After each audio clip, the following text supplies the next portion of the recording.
श्री स्वामी समर्थ. मी श्री श्री सद्गुरू दादा महाराज वंदनीय ताईमौली आणि मंदिराचे संस्थापक सदस्य श्री PR कुलकर्णी यांना मी इथं आमंत्रित करतो. आपण त्यांचं टाळ्यांच्या गजरात स्वागत करूया. श्री स्वामी समर्थ. आज गुरुवार अर्थात स्वामीवार दिनांक 23 जानेवारी 2025. 23 जानेवारी ही तारीख. ज्यांचं नाव उच्चारलं की आपल्याला असं स्फुरण चढतं, अतिशय आदर वाटतो, असं जे व्यक्तिमत्व आहे की ते जर त्यावेळेस असते तर आपला अखंड भारत नक्की असता, असं महात्मा गांधींनी म्हटलं होतं. असं जे व्यक्तिमत्व, जे जय हिंद असं म्हटल्यानंतर आपल्याला कसं वाटतं, असं स्फुरण येतं ना. तर जय हिंद ही घोषणा कोणाची माहिती आहे? बरोबर, सुभाषचंद्र बोस. आज सुभाषचंद्र बोस यांची जयंती आहे. आज जय हिंद म्हटल्यानंतर कसं वाटतं? तसं हिंदू, आपण हिंदू आहोत. हिंदुस्थानामध्ये राहणारे सर्वजण हिंदू हे. आणि हिंदू हृदय सम्राट हे वाक्य म्हटल्यानंतर काय आठवतं आपल्या समोर? बाळासाहेब ठाकरे. त्यांचीसुद्धा आज जयंती आहे. असे दोन महात्मे की ज्यांनी महाराष्ट्रामध्ये एक हिंदुस्थानभर असे दोन व्यक्तिमत्व, थोर व्यक्तिमत्व. सुभाषचंद्र बोस, पहिलं भारतरत्न ज्यांना मिळालं असेल ते सुभाषचंद्र बोस. पण कसं असतं की थोडंसं राजकारण त्यातलं आपल्याला काय समजत नाही आणि आपला हा व्यासपीठ पण नाही, हा मंचसुद्धा नाही राजकारणाचा.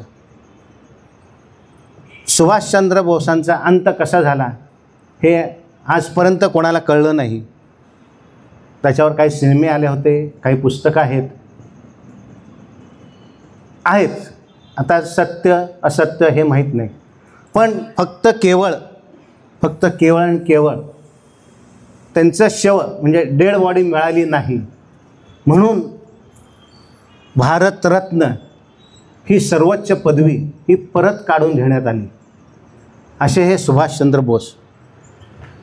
म्हणजे मला राजकारणामध्ये आम्हाला ह्या इथं कोणालाही कशाचा इंटरेस्ट नाही राजकारणाबद्दल, पण असं जे थोर व्यक्तिमत्व होतं, तर असं पहिल्यांदाच घडलेली घटना आणि ज्यांना पहिल्यांदाच मिळालं होतं, पहिलं भारतरत्न कोणाला मिळालं तर आता जर विचारलं तर आपण सांगतो की सर्वपदली राधाकृष्णन. बरोबर ना? बहुतेक बरोबर असं मला वाटतंय. आता ते सद्गुरू दादा महाराज सांगतील तर राजकारण हा विषयच नाही ना. बरोबर आहे. तरीसुद्धा सर्वज्ञ आपल्यातले जे सर्वज्ञ आहेत ते सद्गुरू दादा महाराज आहेत. हे ते सांगत नाहीत, पण असं नका, ते नंतर मला सांगतील सावकाश. असं हे व्यक्तिमत्व, असे थोर व्यक्तिमत्व जे आहेत त्यांची आज जयंती आहे. ह्या दिवशी आपल्याला आरती करायला मिळावी तर हे आपलं भाग्य आहे का नाही? तर असं महद्भाग्य आपल्याला मिळालेलं आहे. आणि इथं आरती करायला मिळायची इतकी सोपी नाही बरं का. आणि त्याबरोबर महाप्रसाद करायला मिळणं हे तर त्यापेक्षाही अवघड.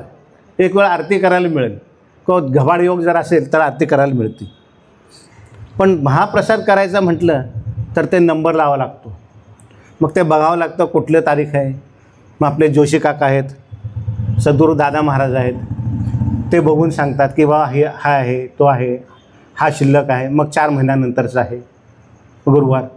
मग आपल्याला धीर कुठं धरवतो ना, नाही मला लगेच प्रसाद करायचा आहे, असं फार असतं. आणि ज्यावेळेस आपला योग येतो मग त्यावेळेस तो दिवस कसा असतो हे खूप महत्त्वाचं असतं. तर अशा ह्या उत्तम दिवशी आपल्याला आरती करायला मिळेल म्हणून आपण भाग्यवान आहे. आणि हे जे भाग्यवान आहेत आरतीचे आणि महाप्रसादचे भाग्यवान सेवेकरी, अतिभाग्यवान म्हणेन की एक विजयजी यादव आणि सुरेखाताई यादव आणि धैर्यला राहतात खडकवासला. म्हणजे आधी राहत होते इथं जवळपास आनंदनगरला राहत होते, आता खडकवासला गेलेत. अजून थोडंसं पुढे पुढं म्हणजे पाण्याच्या जवळ गेले, धरणाजवळ. आनंदनगरला पाण्याची काही कमतरता नाही आहे, खरं तिथं कॅनॉल आहे ना, त्यामुळे काय पाणी लीक होत असतं, घरात येत असतं. आमच्याकडे आमच्यापासून लांब गेली. ठीक आहे असं. आणि दुसरे जे आहेत दत्तात्रयजी तांडकर आणि दीप्तीताई तांडकर. तर तांडकर म्हटलं आपल्याला काय, हे मुंबईला होते आणि आता राहायला इथं केसरीवाड्याच्या इथं. आपले अजितराव मेंगे आहेत ना, त्यांच्या भावांच्या साडू म्हणजे दत्तात्रयजी. सांगायचं म्हणजे ते मुंबईला थिएटरवर कामाला होते, सिनेमागृहात तिथं. त्यामुळे नाही, आमच्या आवडीचा विषय बरं का सिनेमा, तसं काही नाही. त्यामुळे नक्की सिनेमे वगैरे सगळे भरपूर बघितले असतील. आणि अशा सिनेमा बघायला मला काय आपल्या सगळ्यांना आवडत असेल, कारण चांगला विषय आहे, त्यातून जे बऱ्याच गोष्टी कळतात आणि ज्ञानही बऱ्याच गोष्टींचं मिळतं. असे ही तांडकर साहेब.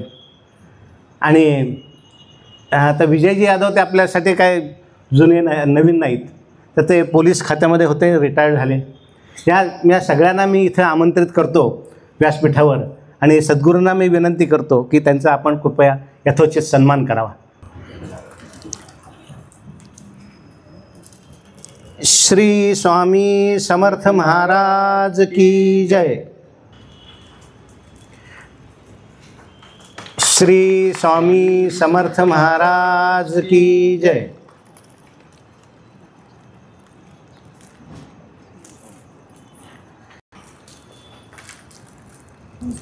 श्री स्वामी समर्थ. मंदिरामध्ये, आपल्या ह्या मंदिरामध्ये साक्षात स्वामींचं अस्तित्व आहे. आणि सद्गुरू महाराज, आपले दादा महाराज, त्यांच्या वाणीमध्ये सिद्धी आहे, ह्याचा अनुभव बऱ्याच जणांना येतो, बऱ्याच जणांना येत आहे. आता खरं तर असं जर म्हटलं ना, बाबा मला अनुभव सांगायचा आहे, मला अनुभव सांगायचा आहे, आता त्याचा ग्रंथ मोठा झालेला आहे, खूप मोठा झाला आहे. तरीसुद्धा काहींना वाटतं की माझा अनुभव हा इथं सांगायला पाहिजे. कारण कसं होतं की अडचणी प्रत्येकाला येतात आयुष्यामध्ये. अडचण नाही असं मनुष्य नाही, बरोबर ना. आणि अशी कुठली अडचण नाही ज्याच्यावर समस्या नाही, उपाय नाही, बरोबर. आणि फक्त ते आपल्याला उपाय कुठं आहे ते फक्त कळालं की मग आपलं ते समस्या हरण नक्की होतं. तर असंच मंदिरामध्ये जे सेवेकरी येतात, तर त्यातलेच एक सेवेकरी शांताताई पोद्दार, त्यांना मी इथं आमंत्रित करतो, ते त्यांचा अनुभव सांगणार आहेत. श्री स्वामी समर्थ. आल्यालाच त्यांनी मला सांगितलं तुमचा अनुभव सांगा, आणि मला खरंच खूप सुंदर अनुभव आलेला आहे. मला मागच्या फेब्रुवारी मार्चमध्ये 1 वर्ष झालं. एकदम रस्त्यावर चालता चालता गुडघा असा फिरला आणि लॉक झाल्यासारखं होऊन तिकडेच मी जागेवर थांबले. मग मला लगेच हॉस्पिटलमध्ये न्यायचीच वेळ आली. MRI वगैरे करून ताबडतोब गुडघा जिथले ऑपरेशन करायचं म्हणून सांगितलं. 2 दिवसात ऑपरेशन ठरलं होतं करायचं. पेन किलर्स वगैरे दिले. मग ते पेन किलरने कमी झालं म्हणून दुसऱ्या डॉक्टरना दाखवलं. ते म्हणजे इतक्या लवकर नका करू, थोडे दिवस महिनाभर गोळी घेऊन बघा. येतं ना, ऐकू येतं ना. मग 1 महिनाभराने तेवढ्यात मधल्या पिरियडमध्ये मला हे भेटले समीर, एकदा आले होते आमच्यामध्ये. आमचं रामदास स्वामींचं मंदिर आहे सदाशिव पेठेत, तिकडे ते व्हिडिओ शूटिंगला वगैरे आले होते. ते बोलण्यात माझं असं आलं ना, चालता येत नव्हतं वगैरे. पालखी होती आमची, त्याचं त्यांनी त्यावेळेला ते म्हणाले की तुम्ही एकदा येऊन दादा महाराजांना भेटा, ऑपरेशन करायला लागणार नाही. तसं मी आले आहे ना भेटायला.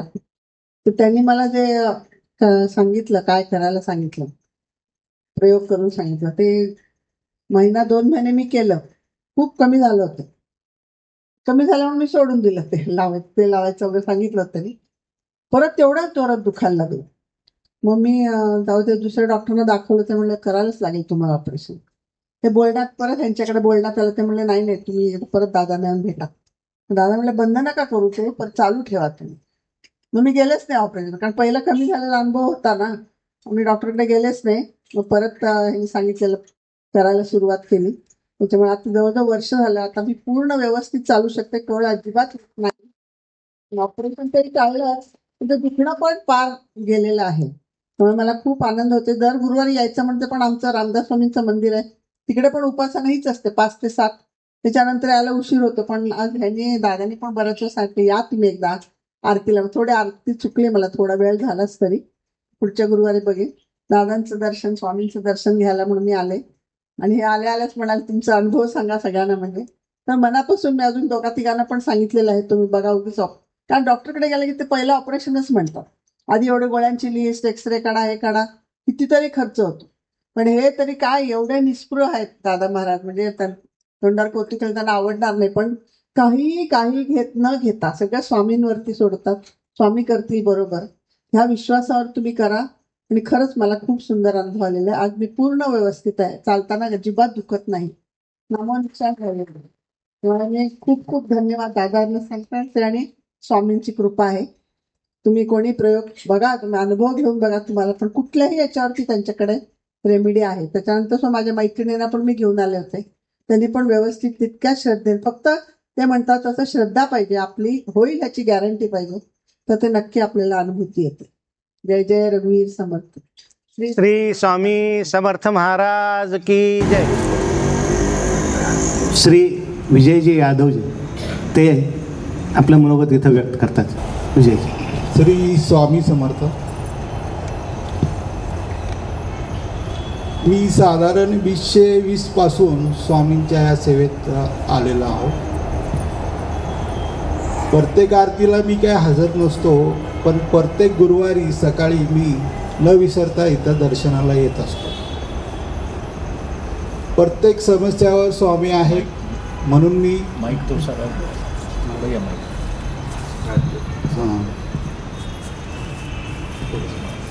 प्रत्येक समस्यावर स्वामींना सांगितल्यानंतर तोडगा हा स्वामीच देतात. आणि मी नुसतं येऊन दर गुरुवारी माझी प्रत्येक समस्या मी स्वामींच्या कानावर घालत होतो.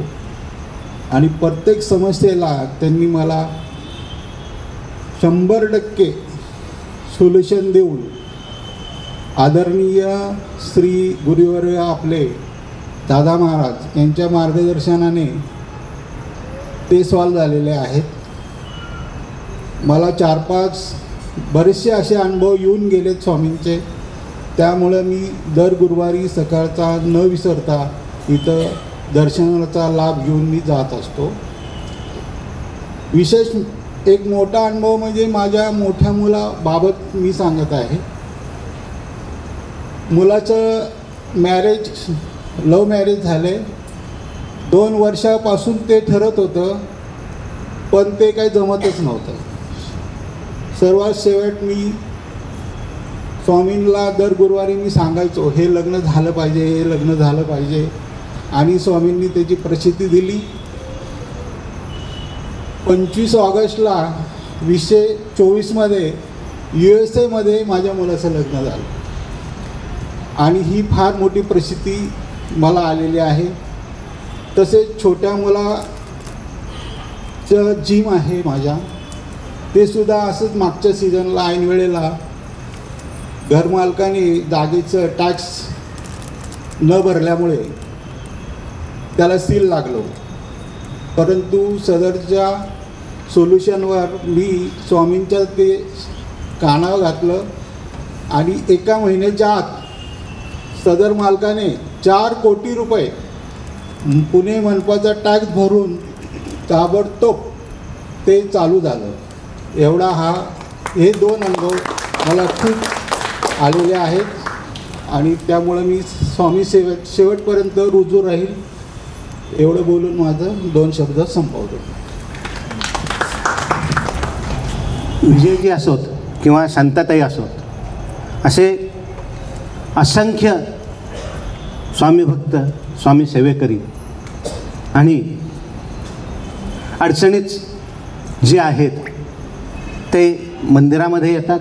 पहिल्यांदा सगळीकडे फिरतात, भरपूर पैसा खर्च करतात आणि मग कोणातरी मार्फत कुठून तरी कळतं आणि ते इथं येतात. इथं आल्यानंतर जे सद्गुरू दादा महाराज सांगतात ते त्या पद्धतीने जो त्यांनी जो उपाय सांगितलेला असेल, समस्याचा वरचा उपाय जो सांगितला असेल, तो उपाय पण कसा असतो बरं का. म्हणजे आपल्याला असं वाटतं की माझी ही समस्या एवढी मोठी आहे, त्याच्यावर उपायसुद्धा फार मोठा असेल, काहीतरी करावं लागत असेल. पण ते एकंदरीत मी पाहिलं, माझे स्वतःचे अनुभव बरं का, की मी किंवा माझी मुलं म्हणा ते IT मध्ये आहेत, त्यांना वेळ मिळत नाही. त्यांना वेळ मिळत नाही म्हणून त्यांच्या मुलांना बघायसाठी मला वेळ मिळत नाही. अशा बऱ्याच गोष्टी आहेत. तर वेळ मिळत नाही हे आपण सांगायची गरज नाही, सद्गुरू समजून घेतात. आणि आपल्याला आपल्या दिनचर्येमध्ये काय जर असेल थोडासा वेळ, 1 मिनिट असेल, 2 मिनिट असतील, तर मिनटामध्ये असतं उपाय. तास वगैरे असं काही नसतं, मिनटामध्ये उपाय असतो. तो उपाय आपण केला की आपल्या समस्या हरण होतं. पण त्यासाठी काय पाहिजे? फक्त श्रद्धा पाहिजे, भक्ती पाहिजे आणि 100% विश्वास पाहिजे. आणि त्याचबरोबर ताई संयम पाहिजे, मध्ये सोडायचं नसतं.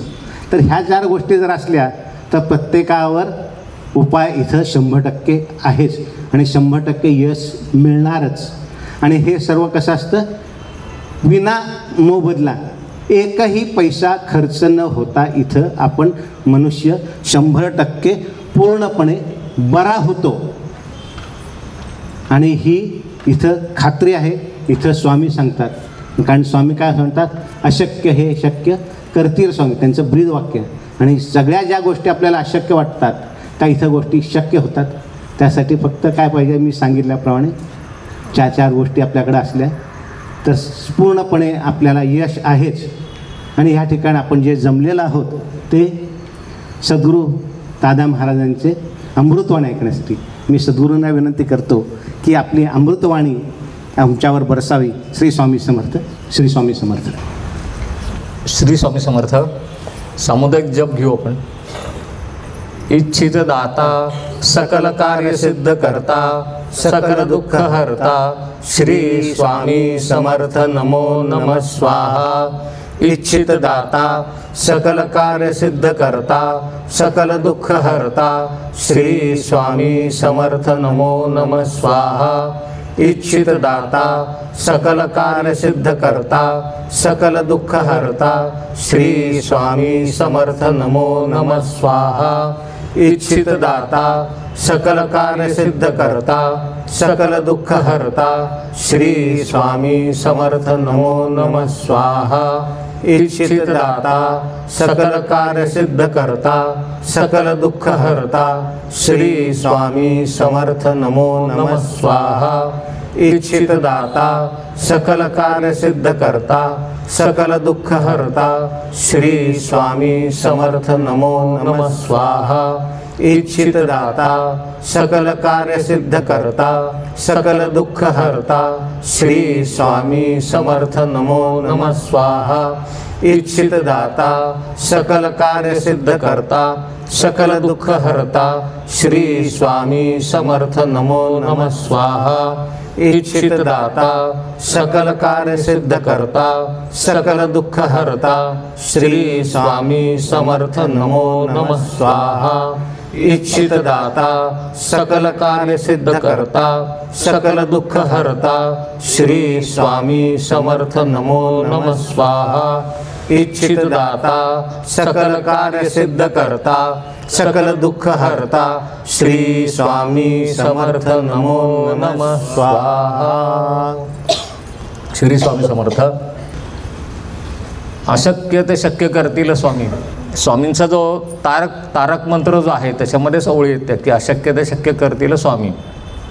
इथे आपल्याकडं मंदिरात आल्यानंतर जे जे अनुभव आपण इथे ऐकतो आणि त्या व्यक्तींना आपण इथे सांगतो की तुम्ही स्वतः अनुभव सांगा. अनुभव मी सांगण्यापेक्षा त्या व्यक्तीने सांगितला, त्याला ज्या कोणाला शंका असेल हे आहे का, हे खरं घडलं आहे का, तर समोरासमोर आपण ते सांगू शकतो. ही व्यक्ती तुमचे जे काही प्रश्न असतील ते तुम्ही त्यांना विचारा म्हणून तिथे. घडतं. आत्ता ह्या आठवड्यामध्ये 2 अशक्य गोष्टी घडल्या आहेत. फक्त त्या मी आता इथे सांगत नाही, त्या व्यक्ती इथे येऊन ते अनुभव सांगणार आहेत. किती अवघड कामं आणि कशा परिस्थितीमध्ये ती लोकं गेली आणि आता त्यांचं कसं झालं चांगलं. ते खूप अवघड होतं गोष्ट,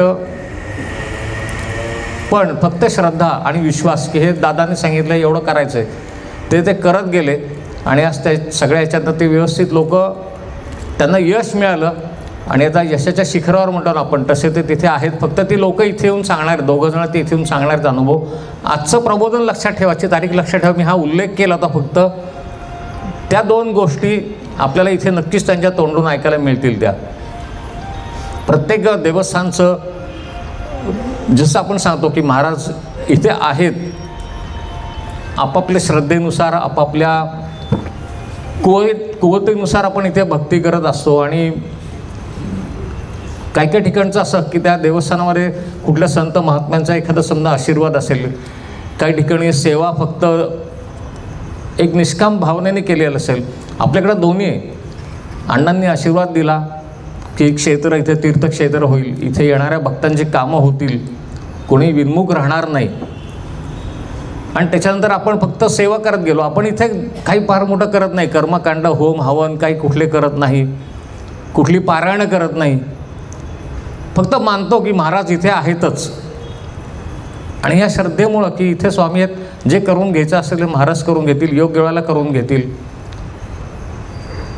मला अजून एक गोष्ट आठवती, साधारण वाटतं 2018 की 19 गोष्ट असेल ती बहुतेक. चंद्रग्रहण होतं त्यावेळेला. चंद्रग्रहण असताना देवळं बंद आहेत ही गोष्ट पेपरला आली होती आणि मंडईतलं मठ वगैरे स्वामींचे जे सगळे बंद होते. आणि आम्ही सगळे इथं अगोदर त्याला इथे जमलं तर आपलं काय करायचं, मंदिर बंद ठेवायचं का काय, का सूर्यग्रहण काहीतरी असं होतं. ते ग्रहण काळात मंदिर बंद असं दर्शन होत नाहीत. म्हटलं महाराज इथेच, म्हटलं महाराज बघतील ग्रहण काळात काय करायचं का नाही करायचं, आपलं आपण इथे यायचं, आपण सेवा करायची. म्हटलं ती संध्याकाळचं उघडू काय हरकत नाही. म्हटलं महाराजांना कुठलं आलं काय ग्रहण आणि अमावस्या पौर्णिमा म्हणून. आता ह्याच्यानंतर असं झालं की हा प्रश्न जेव्हा आपण काही इतर लोकांना विचारतो किंवा काही आपले त्यावेळेचे आणखीन वरिष्ठ लोक असतील,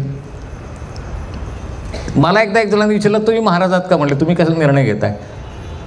म्हटलं मी महाराज नाही आहे, महाराज तिथं आहेत हा माझा विश्वास आहे.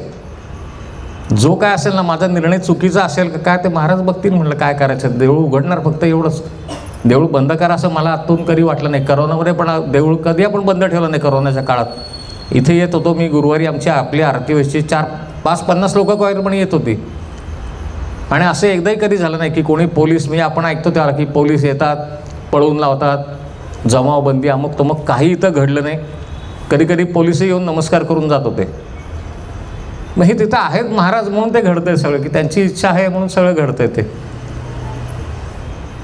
तो कुठल्या कर्मकांडात आपण अडकून न पडता फक्त खूप भक्तीने मी करतो. जे काय असेल ना मूर्ती प्रतिष्ठा म्हणा, बऱ्याच लोकांचं ऐकतो मी की आम्ही इकडनं आणलं, हे आणलं, ते आणलं, अमुक आणलं, हत्ती आणले, घोडे आणले.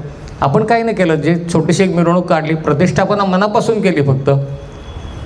आणि त्या कार्यक्रमातच अण्णांनी सांगितलं की हे तीर्थक्षेत्र होणार आहे म्हणून इथे पुढे सगळ्या प्रत्येक भक्तांची इथे कामं होतील.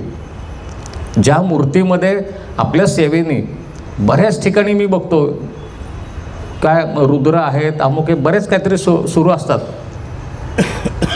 मला पण असं वाटतं की आपलं पण मंदिर असं काहीतरी घडावं. पण शेवटी आपण म्हटलं की त्यांची इच्छा, जिथं प्रत्यक्ष परब्रह्मच बसलेलं आहे तिथं काय करायचं मग होम हवन आणि कसे पारायण.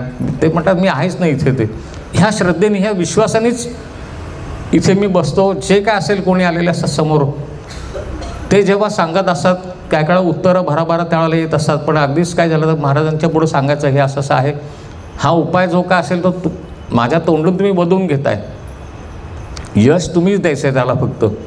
आणि ते काम होतं, ते त्या माणसाचं काम होतं. मी आत्ता जे 2 उल्लेख केलेले ना खूप अवघड कामं होती, ती लोक येऊन सांगतील त्याला, तुम्हालाही पटेल ते कसं होतं त्यांचं काम. ते पण झालं काम. ते असा इतका विश्वास, इतकी श्रद्धा मनामध्ये आहे अण्णांच्याबद्दल आहे, म्हणजे गुरूंच्याबद्दल आहे. आणि ही गोष्ट दरवेळेला इथे आल्यानंतर जेव्हा ते लोक सांगतात की अमुक अमुक काम झालं, मग तो जो त्याच्या चेहऱ्यावरचा आनंद असतो किंवा तो जो संकटातनं बाहेर पडल्याचा आनंद असतो ना, तर तो लाख रुपयांपेक्षा सुद्धा मोठा आहे तो. आणि आमचे गुरु पण कधी पैसे घेत नव्हते. मग मी ती जी व्यक्ती कोणी मला 1000-2000 देणार आहे, मग त्यापेक्षा मला तो लाख मोलाचा आनंद मिळतो ना त्याच्यामध्ये. त्याला जो त्यातनं बाहेर पडलेला असतो त्याच्यातनं. श्री स्वामी समर्थ महाराज की जय.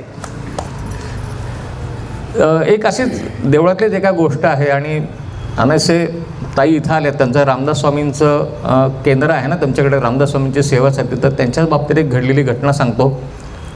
महाराज बरेच संपूर्ण भारतभर ते फिरत असताना प्रत्येक देवळातनं कुठे जाऊन कीर्तन किंवा रामनामाचं आपल्याला गोडी आणि राष्ट्रभक्ती दोन्ही अशा उद्देशाने ते कीर्तनं करायचे. काही काही गावातनं महिना त्यांचा मुक्काम असेल तर तिथे त्या गावातनं रामाचा म्हणजे रामचरित्राचा आख्यान वगैरे ते लावायचे आणि खूप गर्दी व्हायची अशाला त्यांचं कीर्तन ऐकायला. आणि प्रत्येक वेळेला म्हणजे जेव्हा कीर्तन सुरू होणार असेल किंवा आख्यान त्यांचं सुरू होणार असेल तर ते स्वतः हनुमानाचे भक्त असल्यामुळं हनुमानाची सेवा, हनुमानासारखंच शरीर बलदंड व्यायाम वगैरे सगळं सुरू असल्यामुळं कीर्तन सुरूच्या अगोदर ते म्हणायचे की या हनुमाना किंवा मारुतीराय तुम्ही इथे बसा, इथे बसा म्हणून त्यांच्याकरता एक असं खास एक वेगळं आसन केलेलं, गादी वगैरे अशी टाकून ती जागा नेहमी रिकामी ठेवली जायची तिथे. आणि हे प्रत्येक गावामधनं घडायचं. ते प्रत्येक देवळातनं जेव्हा त्यांचं कीर्तन असेल त्याला हे सगळं तयार करून ते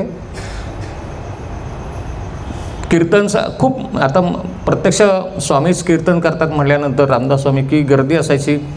कसा तास 2 तास जायचं संपायचं नाही. रामचरित्राचा उल्लेख असेल किंवा रामायणातला काही प्रसंग असतील तर ते सगळे ते श्रोत्यांच्या डोळ्यापुढे उभे राहायचे ते.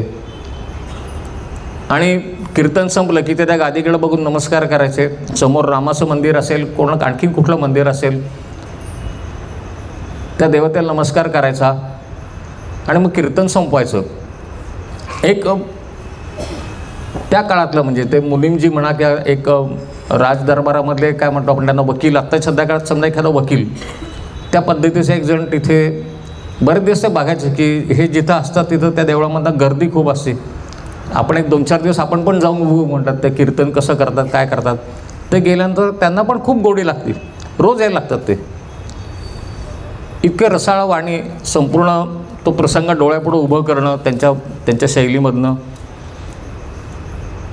तो जो वकील असतो तो पण असा अगदी रंगून जायचा. 1 तास 1.5 तास चांगला जायचा. फक्त एकदा त्याच्या मनामध्ये शंका येते की हे हनुमानाला इथे बोलवत आहेत, हे खरं हनुमान येतो का म्हणलं. एकदा आपण ह्या विचारू म्हणलं स्वामींना.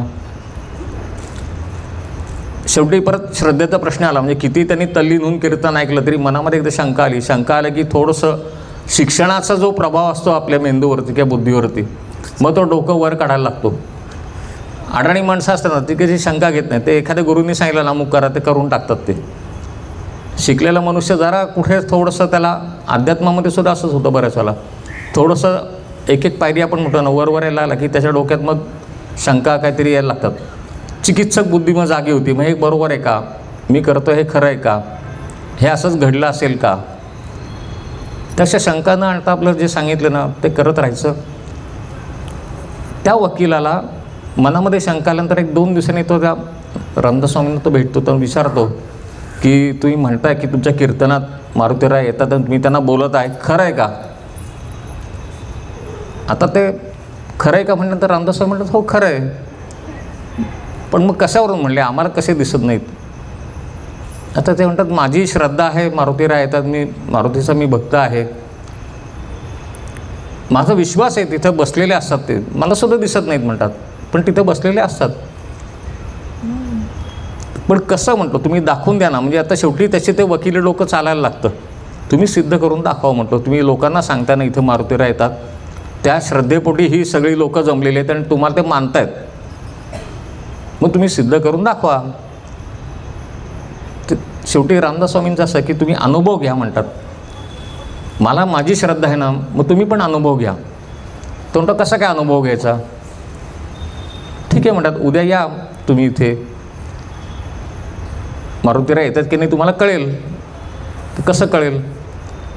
आज ते आसन जे असतं ते आसनावर एक ती जी गादी टाकलेली असते छोटी, ती गादी फार तर तुम्ही म्हणे आज तुमच्या घरी घेऊन जा. उद्या येताना ती गादी तुम्ही हाताने मांडा, आसन बिसन सगळं तुम्ही तयार करा. मारुतीराय येतात की नाही बघा तुम्हाला समजेल काय ते. पण ते म्हणतात नाही आले तर रामदास स्वामी म्हणतात नाही रे, तर मी उद्यापासून हे सगळं सोडून देईन, मी तुमच्याकडं चाकरीला राहीन म्हणतात. पण आले तर काय? तो वकील म्हणतो की मी पण माझं राजदरबारातलं पद सोडून देतो, मी तुमचा हा जो पंथ आहे तो मी तुमचा तिथे स्वीकृत करतो लगेच, उद्याच्या उद्या मी तुम्हाला शरण येतो. ठरतं, सगळी एवढी मंडळी जमलेली असतात त्या मंदिरामधली 100-200 मंडळी. जशी गावात बातमी पसरते असं ठरलेलं आहे. आणि वकील आणि रामदास स्वामींची जी काय चर्चा आली, आता ते आहे की नाही बघायला आणखीन त्या दिवशी गर्दी, परत मंदिरात अफाट गर्दी. कीर्तनाच्या अगोदर एक 10 मिनटं 15 मिनटं ते वकील ते गादी वगैरे घेऊन येतात, ते काय आसन नेहमीच असं ते तयार करतात. सगळं झाल्यानंतर रामदास स्वामी जे उभे राहतात कीर्तना, मारुतीला परत नेहमीप्रमाणे विनंती करतात की मारुतीला या, आपण इथे आसनस्थ व्हा म्हणून. आणि हे करताना मनामध्ये इतकी तीव्र हे असं की बाबा आज तू आला नाहीस तर आज माझी इज्जत इथे पणाला लागलेली आहे आणि माझ्याबरोबर तुझी पण इज्जत पणाला लागलेली आहे. सगळ्या लोकांनी तुझ्यावर पण विश्वास ठेवलेला आहे, जसा माझ्यावर ठेवला आहे तसं तू आहेस, ह्या तुझ्यावर पण विश्वास ठेवलेला आहे म्हटलं, तर आज तुला कुठल्याही परिस्थितीत यावं लागेल. आणि खूप तीव्रतेने म्हणजे अशी इतका आंतरिक ओढ असते ती. आणि तो येणार, मारुती येणार, मी जर का त्याचा खरा भक्त आहे तो आज तो माझी इज्जत वाचवणार, असे नाही ते कीर्तन करतात. थोडंसं कीर्तन लवकर संपवतात, सांगतात की आज ठरल्याप्रमाणे काल जे ठरलं होतं त्याप्रमाणे वकील साहेब इथं आलेले आहेत आणि मारुती आता इथं आलेत का नाही, आता तुम्हाला सगळ्यांना इथं बघायचं आहे ना, माझा विश्वास आहे इथं आलेत. वकील बघतो गादी तरी कमी, म्हणतो कुठे आलेत म्हणतो. ते म्हणतात बघा तुम्ही गादी हलवून बघा, गादी उचलून बघा, बसलेत ना ते म्हणतात तिथं. तो वकील त्या नेहमीच्या ताठ्यात असा उठतो, त्याला पण असं झालं असं की मी एकदा गादी हलवून मी कसं श्रेष्ठ आहे, आता मी चालत येतो भराभरा, ते मधली गर्दी ओलांडत पुढे येतो. तो पुढं गादी अशी मांडली असेल 2 पावलं अलीकडं जेव्हा येतो, एकदा भिंतीवर आपण आदळतो ना तसा आदळून तो मागं पडतो एकदम धाडकन.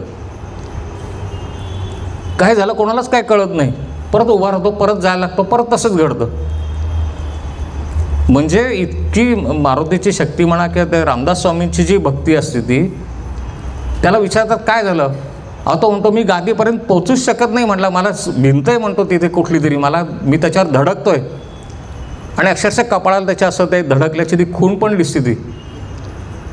म्हणजे त्या क्षणाला म्हणजे रामदास स्वामींचं पण इतकी भावना मनामध्ये उचंबळ येतात की आज रामरायाने किंवा मारुतीने माझा शब्द राखला, माझ्याकरता ते आले, म्हणजे विश्वास एवढा आहे. जसं मी म्हणतो की महाराज इथं आहेतच, त्या विश्वासाने त्यांनी केलेलं असतं. आणि तो वकील मग तो म्हणतो की नाही, म्हणजे त्या क्षणी त्यांच्या पाया पडतो वगैरे, ते वकिली सोडू वगैरे ते कबूल केलं. ते म्हणतात तू काय करू नको, फक्त हे जे काही सांगितलेलं असतं की हे जे काही देवालय असतात त्याच्यामध्ये जे देव असतात त्याची करता कशी कोणी थट्टा करू नये अशी आमची इच्छा आहे. म्हणले बाकी काही नाही, तू तुझं नेहमीचं जे काय असेल ते तुझं चालू ठेव, तुझी नोकरी. इतकी श्रद्धा, इतका विश्वास असतो म्हणून तर ते लोक जे संत लोक सांगतात की अमुक एक गोष्ट आहे तर ती खरंच असते आणि देव त्यांच्याकरता येतो. आणि मला वाटतं की हे मी नुसतं बोलत नाही की माझ्याकडं पण कुठलंही मोठं कर्मकांड होत नाही, मोठा जप होत नाही, पण जे काय होतं ते मनोभावे होतं आणि जे काय घडतं ते शेवटी त्यांच्याच चरणी अर्पण करतो दिवसाच्या शेवटी आपण. त्यामुळे इथली शक्ती जागृत आहे. अनुभव ज्या लोकांनी घेतला आहे त्या लोकांना विचारा. आजच्या गुरुवारी मी इथे थांबतो. आपण स्वामींचा एकदा जय जयकार करू आणि पालखीची पुढची जी व्यवस्था आहे ती बघण्याकरता आपले युवा सेवेकरी इथे येतील आणि त्याच्यानंतर महाप्रसाद इथे असेल. आपण एकदा स्वामींचा जय जयकार करू. जय जय श्री स्वामी समर्थ. जय जय श्री स्वामी समर्थ. जय जय श्री स्वामी समर्थ. जय जय श्री स्वामी समर्थ. जय जय श्री स्वामी समर्थ. जय जय श्री स्वामी समर्थ. श्री स्वामी समर्थ अण्णा महाराज की जय.